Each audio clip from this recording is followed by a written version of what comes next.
Spirit is the substantial source of things, but things become opposed to spirit. Things are passive and react. Man, in his automatic self, is a thing. He does not discern the source of his impulses, but submits to them passively, like a reed in the wind. He is their plaything when unaware of them, and if he revolts against them, he must suffer from their resistance.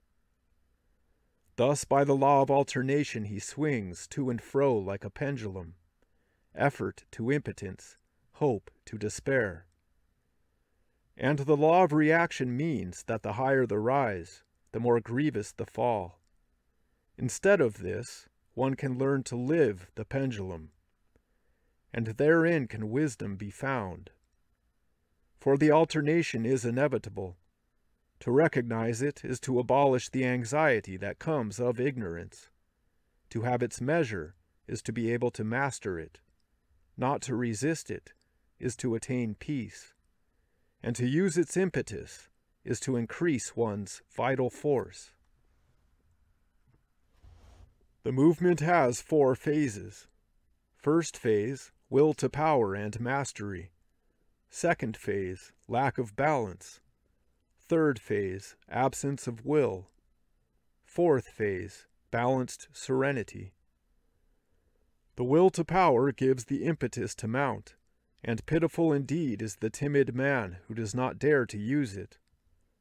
False humility keeps his soul enslaved, taking a morbid satisfaction in his wretchedness. This is the putrid virtue of mediocrity. The aim of every tradition of wisdom is to gain possession of the inner kingdom, for to hold that is the key to the kingdom of heaven,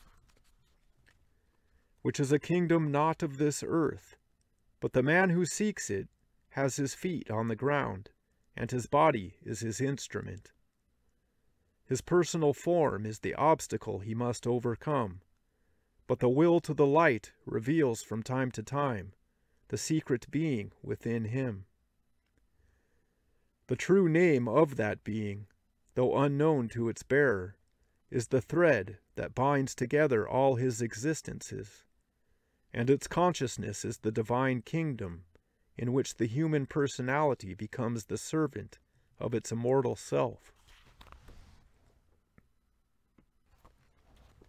The victory of the superhuman, being the highest aim we can have on earth, is not won without striking a blow, and the lower self is both the weapon to be used and the intended victim. Its resistance, therefore, is inevitable, and its instinct of self-preservation classes the individuality as its opponent. But the prospect of power will draw it like a bait. The power is perfectly real. Mastery of the physical body gives health and strength. Mastery of the emotions prevents one from being controlled by others, and opens the inward ear. Mastery of the mind, by which the arising thoughts can be either formulated or abolished at will, makes possible intuitive vision. The prospect of such power as this should surely suffice to overcome inertia, and we shall be wise to use it, for it will give us the impetus to mount. Only we must remain alert to substitute the will to the light for the will to power, for thus at every upward step the quality of the power will be less personal and more altruistic, since it comes from mastery over the grasping instinct of our egocentric nature. The aim of the whole operation is to give the pendulum energy. The moment of success is critical, for the notion of reaching the limit restricts effort and leads to a falling back. This is where wisdom should intervene, for realizing the instability of the success obtained, it would accept the limit as the prerequisite of a new creative impulse, which will arise, but not before its proper time. That is the secret. Worldly persons dislike this game intensely, for if they make an effort, they expect to enjoy the fruits of it. So to prevent the falling back, they use their willpower to insist upon a result, and the pendulum breaks. The third phase of the pendulum is, mystically speaking, the compensation for the proud effort of power, namely, absence of will, which means acceptance, not of impotence, but of the vital law of alternation. It accepts the phase of descent without resistance, being certain that a new phase of energy will follow. And in a similar way, our understanding of the pendulum's action can be enlarged from the merely personal field to the universal. The decisive moment is when the pendulum's further movement is rejected by the proud man who refuses to accept descent, and justified in him who does accept it. For the humility of the sage is to understand that power is only the knowledge of the law. He who accepts the descent will find at the bottom of it the fruit of his awareness of it, namely, serenity and balance. Thus is that peace attained which gives renewed impetus for a further rise by means of a legitimate will to power. The amplitude of the pendulum's swing is determined by one's own stage of awareness, but without a fresh impulse it tends to diminish. This is the justification of the means suggested to set it going, namely, the arousing of a personal instinct in order to start the game, which in the end will destroy the personal attitude, by forcing it to acknowledge the law of alternation. Absolute cessation of alternation could only be the result of universalization of consciousness. This path, which makes use of the contradictions in an individual's nature, is the contrary of that which tries to abolish weaknesses by denying their existence. That only creates inhibitions. The pendular movement is continually exemplified in the alternation of dilation and contraction, and we should learn to make use of it. The air penetrates our bodies by the double movement of respiration, and like our lungs, the earth itself expands and contracts. All things living on earth partake of this alternation between dilation and contraction, inspiration and expiration.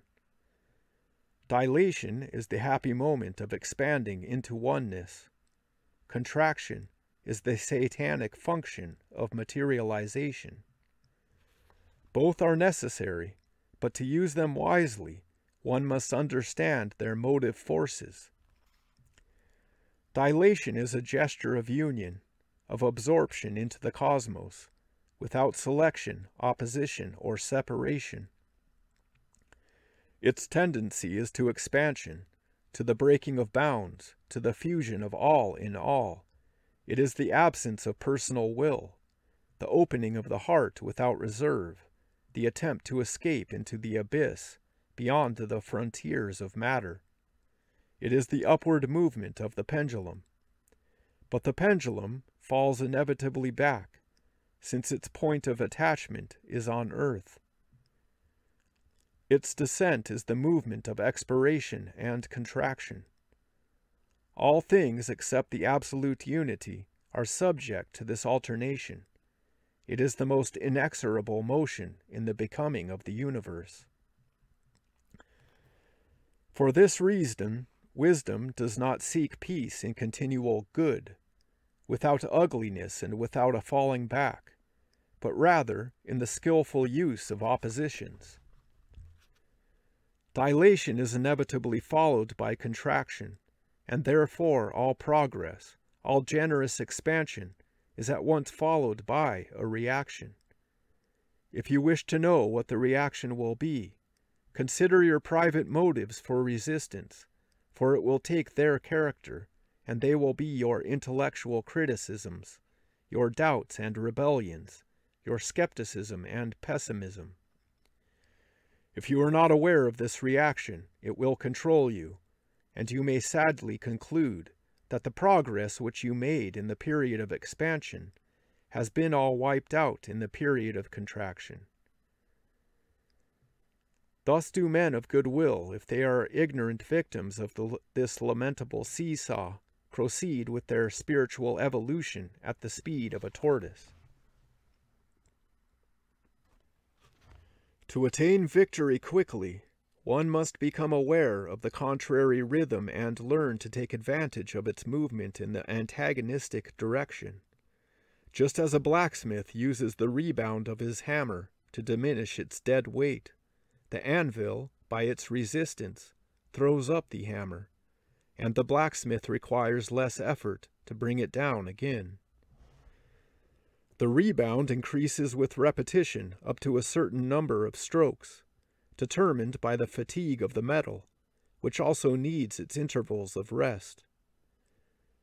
Consider this law carefully and draw the conclusion. The effect of contraction is a necessary evil. How can you make use of it? Every action increases in amplitude if encouraged by a reaction. Contraction is a satanic tautening of the muscle in order to hold what one has grasped. It is the avarice of matter storing up its nourishment in itself. It is the fear of losing oneself, the turning in upon oneself, the need to know one's limits in order to lock up the ego in an impenetrable shell. Contraction condenses and concretizes. When you feel it coming over you, bring your progress down to the material level. Act, execute, write down what you have learned in the period of exaltation. This is the exact opposite of what the automaton does. He submits to the phase of depression as a phase of impotence, and lets gloom and resentment torture him in vain. The expansive phase, on the other hand, the automaton uses up in exuberant action, distracting and dispersing himself, in fact wasting and scattering the vitality that he receives in that phase. One should observe this ebb and flow attentively, and use the pendular rhythm to increase one's strength. In the period of expansion, one should seek silence, lengthen one's meditations, and stay quiet as much as possible in order to listen, to heat up the inner fire. You waste your treasure if you yield to the temptation of externalizing your joy in talk and action. Your ardor should expand not outwardly, but inwardly, for only calm and silence can give full power to the phases of impulse, expansion, and self-giving, which will revitalize your being. Exterior action should be reserved for the dark period of contraction. In this phase of harshness and cold, assert your conquests, materialize your dreams, and bring to concrete expression that which you understood and assimilated in the phase of joy. Like the blacksmith, use reaction to assist action, to give form to what you have conceived. The astringent side of one's nature can be used to give clarity and form to new knowledge. And if the combative mood prevails in spite of everything, set it an absorbing intellectual or manual task. This is much better than to let it impede your progress.